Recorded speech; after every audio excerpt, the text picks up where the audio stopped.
always believed life followed a straight line, that if you made your plans carefully enough, nothing could go wrong. Until one ordinary morning, everything did. It was a cold, rainy Tuesday when I accidentally boarded the wrong train, and that single mistake led me to the one person I'd been missing for 10 years, my brother. The morning started like any other. I woke up to the sound of rain tapping against my window, rushed through my coffee and nearly tripped over my cat on the way out. I was tired, exhausted really, from another long night at work. My life had become routine, predictable. I worked as a social worker at a community shelter in Chicago, helping people rebuild their lives while feeling like mine had stopped moving years ago. 10 years to be exact. 10 years since my brother, Ethan, disappeared. He was 22, full of dreams and plans, always sketching buildings on scraps of paper. He wanted to be an architect. I wanted to be the sister who cheered him on. But that night, 10 years ago, we fought. I told him to grow up, get serious, stop chasing dreams that weren't paying the bills. He stormed out, slammed the door, and never came back. For a decade, I carried that guilt like a shadow. That morning, I was running late, as usual. I grabbed my umbrella, half-zipped my bag, and sprinted into the station, shoes splashing in puddles. I barely glanced at the screen before hopping onto the first train that arrived. When the doors shut and the announcement played, I realised my mistake. Next stop, Millington. I froze. That wasn't my route. My train was supposed to head downtown. At first I panicked. I had back-to-back meetings, and missing them wasn't an option. But as I looked out the window, something strange happened. I didn't feel the usual frustration. Instead, I felt calm. Like maybe this wrong train was exactly where I was meant to be. The train was nearly empty. Only a few passengers sat, scattered across the car, a woman reading a newspaper, a teenager with headphones, and a man sitting 2 rows down with a worn sketchbook in his lap. Something about the man caught my eye. He was sketching quickly, confidently, with the kind of focus I hadn't seen in years. I glanced down again. His hands, strong, familiar. The way his fingers smudged pencil lines reminded me of someone I once knew. I shook the thought away. It couldn't be. But then he looked up, and my heart stopped. Those eyes, grey-blue, deep and kind. I'd know them anywhere. "Ethan," I whispered before I could stop myself. He blinked, startled. Then slowly recognition flickered in his eyes.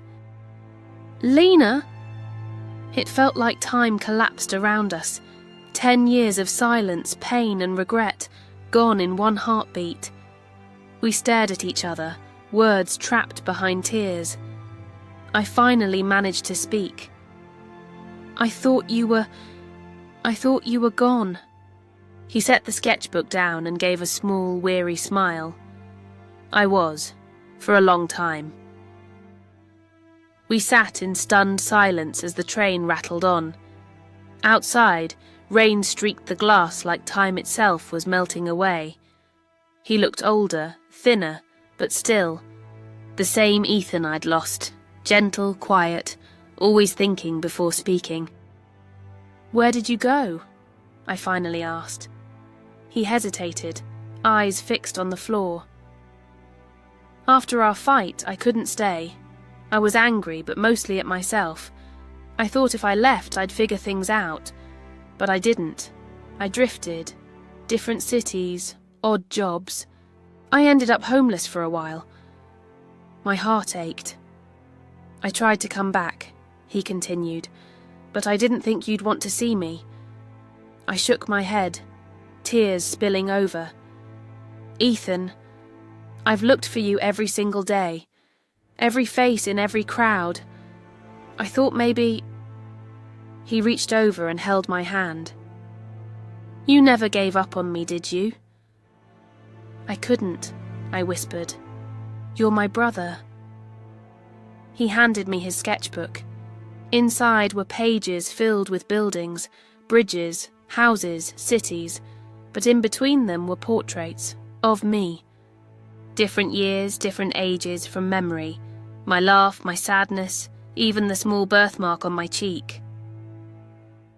"You drew me," I said softly. He nodded. It was the only way I could remember home.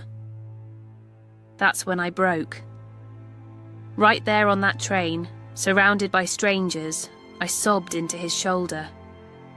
And for the first time in a decade, it felt like forgiveness. The train slowed to a stop at Millington, a small, quiet town I'd never been to. He stood, slinging his worn bag over his shoulder. "I was actually getting off here," he said. "I've been working on a project, designing a shelter for the homeless." I stared at him in disbelief. "You're building shelters?" He smiled, humble but proud. "Yeah. I figured if I could help even one person the way I needed help once, it'd be worth it." My chest filled with pride. My little brother, the dreamer, he hadn't vanished. He'd just found a different kind of purpose. I decided to stay with him that day. He showed me the site, a half-built structure near the edge of town. Volunteers moved around with coffee cups and blueprints. Ethan greeted them like family. Everyone called him Architect. Watching him talk, I realized something. Maybe I'd been the one who got lost, not him. All those years of blaming myself, of chasing success and structure, I forgot what really mattered. We spent the entire day catching up, laughing, crying, filling in 10 years' worth of silence. At sunset, I told him, "You know, I took the wrong train today." He smiled. "No, you took the right one." In the weeks that followed, I visited him often. Sometimes we just sat quietly, sketching side by side like we used to as kids.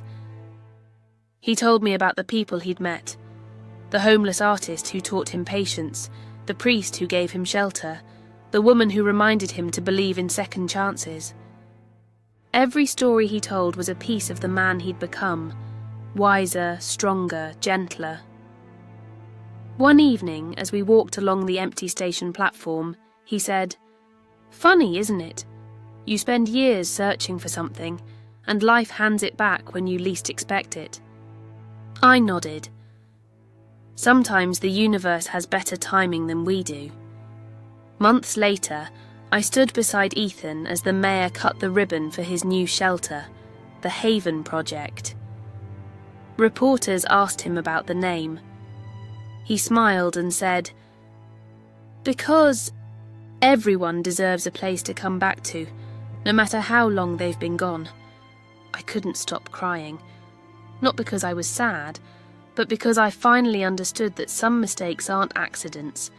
They're detours meant to lead you exactly where you need to go. On the anniversary of that day, I boarded the same train again, intentionally this time.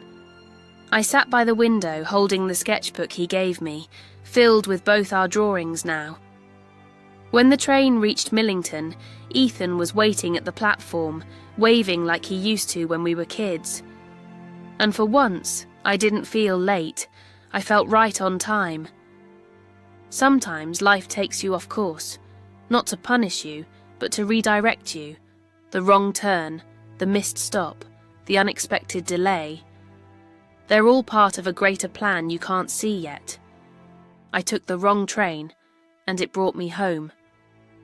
If this story touched your heart, please subscribe to Echoes from Her for more life-changing stories about fate, love, and second chances.